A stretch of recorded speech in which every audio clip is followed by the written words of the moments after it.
இயேசு உங்களை நேசிக்கிறார். பிரியமானவர்களே, இந்த நாளில் ஆண்டவர் நம்மளோடு பேசும்படியாக வேதத்திலிருந்து 3 வசனங்களை கூட வாசித்து ஆண்டவர் நமக்கு கற்றுக் கொடுக்கக்கூடிய காரியத்தை பார்ப்போம். அது ஏசாயா தீர்க்கதரிசியின் புஸ்தகம் 60வது அதிகாரம் 1, 2, 3 வசனங்கள் இப்படியாக சொல்லுகிறது.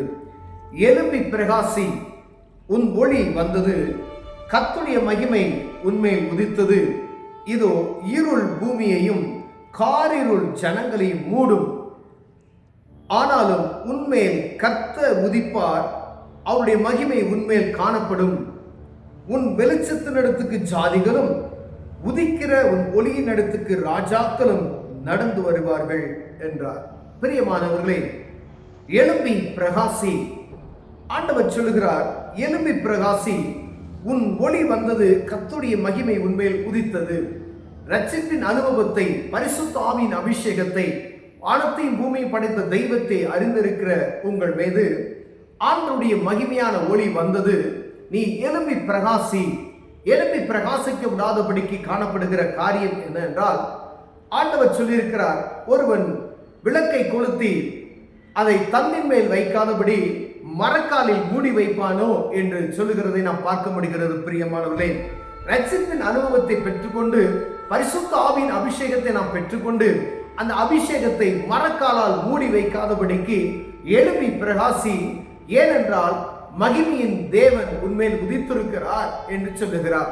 நீங்க எழும்பி பிரகாசிக்கும் பொழுது ஆண்டவர் சொல்லுகிறார், இதோ இருள் வந்து ஜனங்களையும், காரிருள் எல்லா ஜனங்களையும் மூடி போகும். ஆனாலும் அப்பொழுது அவருடைய மகிமை உண்மையில் காணப்படும். பூமியே இருண்டு போனாலும் சரி, இதோ இருள் பூமியையும் காரிருள் ஜனங்களையும் மூடும். ஆனால் உண்மையில் கர்த்தர் உதிப்பார்.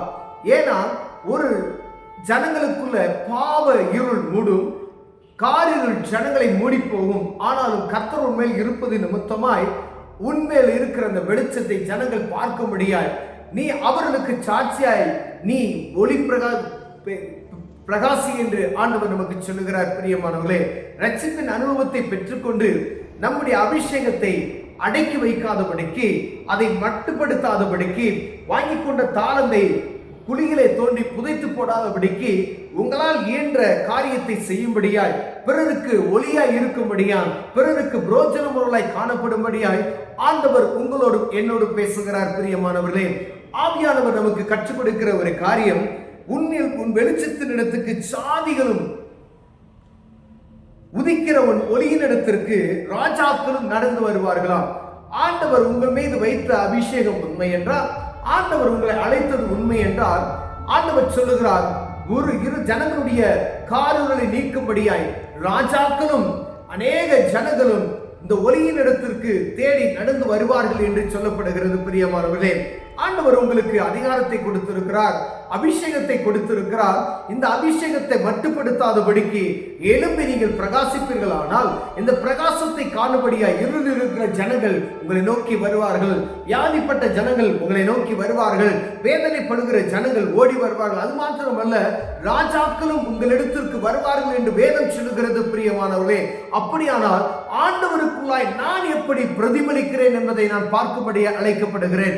ஒருவேளை இரட்சிப்பின் அனுபவத்தை பெற்றுக்கொண்டு ஏதோ யாரோ நான் மட்டும் நல்லா இருந்தா போதும் என்று இல்லாதபடிக்கு உங்களை கொண்டு அநேக ஜனங்களுக்கு ஆண்டவர் ஆசீர்வாதத்தை கட்டளையிடும்படி ஆண்டவர் விரும்புகிறார்.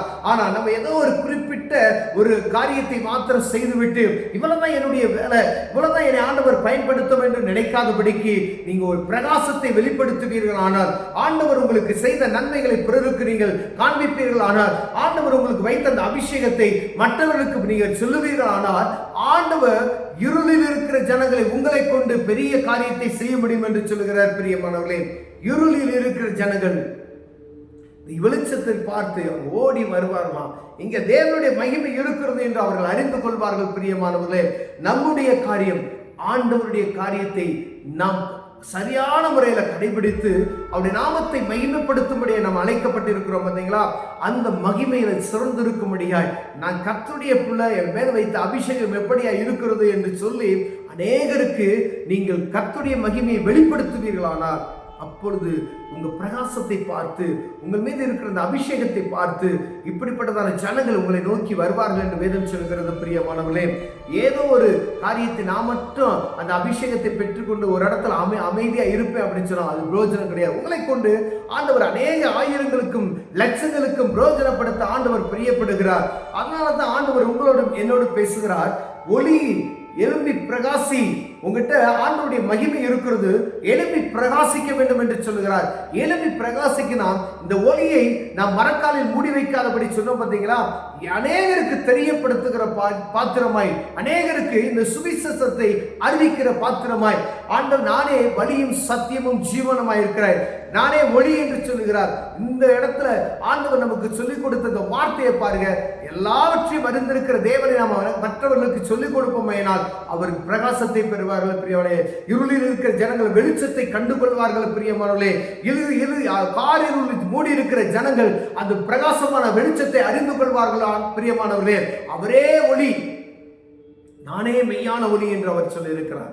அந்த ஒளியின் இடத்திற்கு நாம் பெற்றுக்கொண்ட ஒளியை மற்றவர்களுக்கு காண்பிக்கும்படியாய் ஏதாவது ஒரு காரியத்தை செய்து பிரகாசிப்பீர்களானால் அநேக ஜனங்கள் அதிலே ஆண்டுடைய மகிமையை அறிந்து கொள்வார்கள். ஒருவேளை நம்ம பெற்ற அபிஷேகத்தை ஒருவேளை மட்டுப்படுத்தி அமைதியாக இருப்போமே என ஆண்டவர் உங்களோடு என்னோடு பேசுகிறார். ஆண்டுடைய சத்தத்துக்கு செவி கொடுப்போமே என அநேக ஜனங்கள் நிமித்தமாக ஆசீர்வாதத்தை பெறுவார்கள். அவர்களும் ஒளியை பெற்றுக் கொள்வார்கள், அந்த ஒளியை அறிந்து கொள்வார்கள். பிரியமானவர்களே, கண்களை முழுவதும் ஜெபம் செய்வோம். அன்பின் தகப்பனே, ஆண்டவரே, நீரே மெய்யான ஒளி. ஆண்டவரே, எங்கள் மீது நீ பிரகாசித்திருக்கிறீர். நாங்கள் பிறருக்கு பிரகாசமாய் இருப்போம் ஏனால் மெய்யான ஒளியை ஜனங்கள் அறிந்து கொள்வார்கள் என்று சொன்னதுக்காய் ஸ்தோத்திரம். அதை செய்ய எங்களுக்கு உதவி செய்யும். இயேசுவின் நாமத்தில் பிதாவே, ஆமென்.